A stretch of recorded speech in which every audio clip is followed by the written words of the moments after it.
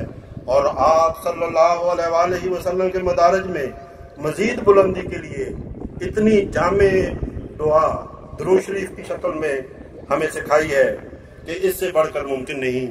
اور پھر ہمیں تاکید فرمائی کہ ہم مسلسل اپنے نبی صلی اللہ علیہ وآلہ وسلم پر درود و سلام بھیجتے رہیں. جیسا کہ فرمایا ان اللہ و ملائکتہ یصلون علی النبی یا ایھا الذین آمنوا صلوا علیہ وسلموا تسلیما. خدا اور اس کے فرشتے نبی کریم صلی اللہ علیہ وآلہ وسلم پر درود بھیج رہے ہیں.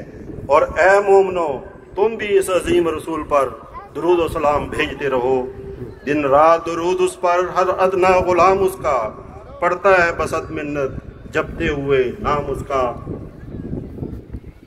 حضرات بس آج جو بھی روحانیت کی شاہراہ پر آگے سے آگے بڑھنا چاہتا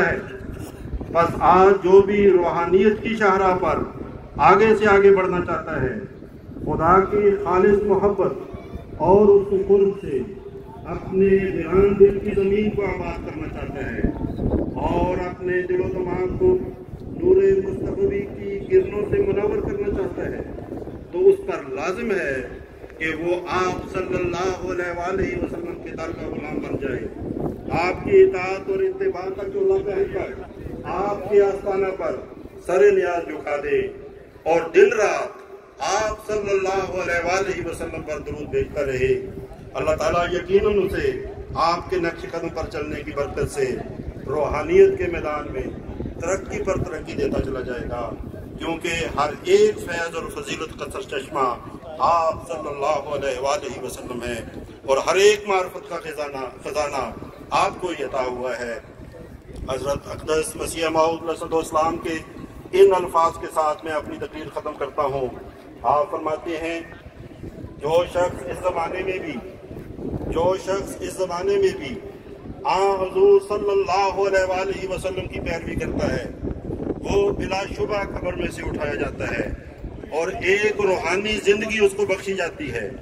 نہ صرف خیالی طور پر بلکہ آثار صحیحہ صادقہ اس کے ظاہر ہوتے ہیں اور آسمانی مددیں اور سماوی برکتیں اور روح القدس کی خارق عادت تائیدیں اس کے شامل حال ہو جاتی ہیں اور وہ تمام دنیا کے انسانوں میں سے ایک منفرد انسان ہو جاتا ہے. وہ اپنی استجابت دعاؤں میں اور اپنی قبولیتوں میں اور فتح ابواب معرفت میں اور انکشاف اسرار غیبیہ میں اور نزول برکات میں سب سے اوپر اور سب پر غالب رہتا ہے. اللہ تعالیٰ سے دعا ہے کہ وہ ہمیں حقیقی رنگ میں آپ صلی اللہ علیہ وآلہ وسلم کی اتباع کرنے کی توفیق عطا فرمائے اور پھر آپ کی اتباع سے وابستہ انعامات کا وارث بنائے. آمین. بھیج درود اس محسن پر تو دن میں 100 بار پاک محمد مصطفیٰ نبیوں کا سردار یا رب صلی علی نبی کا دائمن فی ہذہ الدنیا و باس انسانی. آمین یا رب العالمین. وآخر دعوانا ان الحمدللہ رب العالمین. تکبیر. اسلام احمدیت حضرت محمد مصطفیٰ حضرت خاتم الانبیاء حضرت امیر المومنین خلافت احمدیہ جلسہ سالانہ جرمنی جلسہ سالانہ ڈوچلینڈ. نعرہ